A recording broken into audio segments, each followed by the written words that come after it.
Look, if someone tells you to do these things in your lawn, turn around and walk away. Welcome into Budget Lawns, my friends. If this is your first time here, I sure hope it's not your last. If you like this video, leave me a thumbs up, leave me a comment, all that good stuff helps me out here on the channel, and hopefully what we're going to talk about today helps you out. And I'm not just making this stuff up. This really happened to me. I was really given these 3 pieces of lawn care advice, and I just totally ignored it because it was absolutely terrible. So you're going to come across people who think they know everything about lawn care, and they're going to proceed to tell you everything you should and should not do. Listen, do your homework. Take everything you hear with a grain of salt, because most of the time people are absolutely clueless. So what are these 3 things? You probably know some of them already, but I'm not kidding. I was really told this stuff. Number 1, and we're talking about Bermuda grass here, so that does make a little bit of a difference, but not much. These are pretty universal no matter what grass type you're talking about. But the first one was, I was told, you know what? I found that mowing my lawn not so often is actually better for it. That it actually helps the grass thicken up. Yeah. Because your Bermuda grass grows like no one else's. No, that is not true. Bermuda grass in particular really likes to be mowed a lot. So if you're not mowing it at least twice a week, you're not mowing it enough. Frequent mowing of Bermuda grass promotes lateral growth and just helps it really, really thicken up into a nice, dense turf, which will help you fight weeds, fill in bare spots, all of the above. Anything good you want to come out of your lawn will typically happen just from frequent mowing.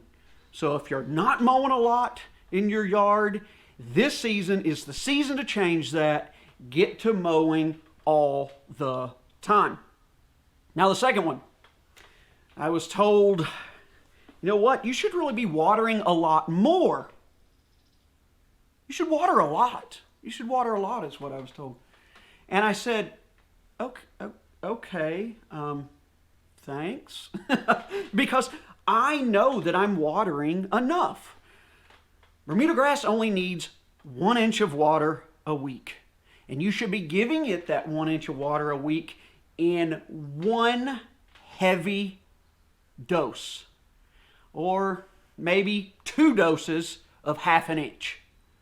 Okay? You should be giving it long soaks to water deep and giving it some time in between each of those. If you're watering all the time and giving it these shallow drinks all the time, all you're doing is promoting shallow root growth.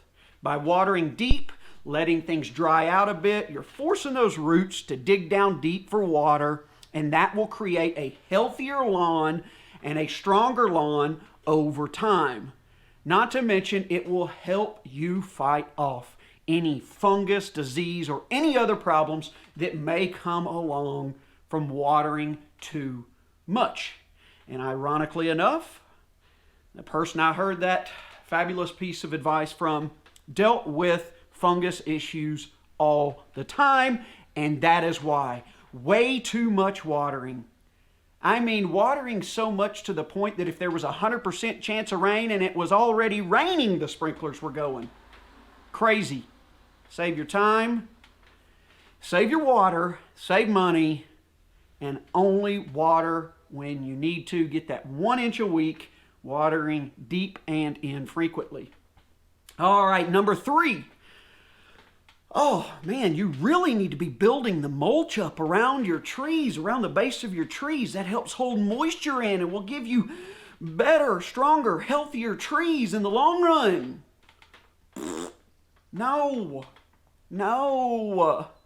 Look, I understand the benefits of mulch, But I took all the mulch out from around my trees, and I'm not saying you should. I just like the clean grass look around the base of my trees.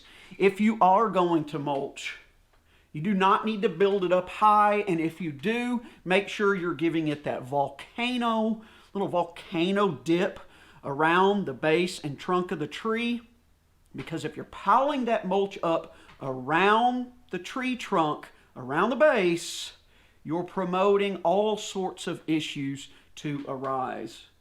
You can get problems with bugs and insects, and more importantly, your tree can start growing kind of a secondary root system up in that thick layer of mulch, and those roots can girdle themselves or wrap themselves around the tree, and eventually it can kill it.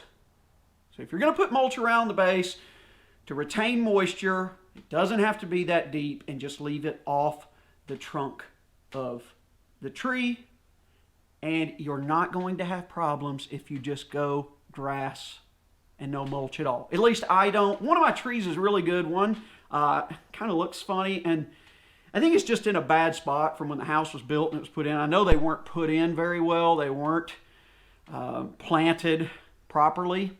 This one was planted too deep, where one of them, the tree bulb was just about a third of the way out of the ground, which is what you want. This other one was too deep, and I think that side of the yard has really bad water retention underground, and it's really limiting the growth on one side.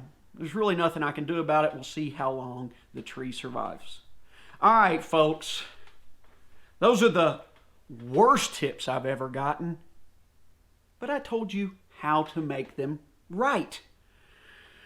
That's all I've got for you today. You know how much I appreciate you being here, and I hope, and you know what, I better see you next time.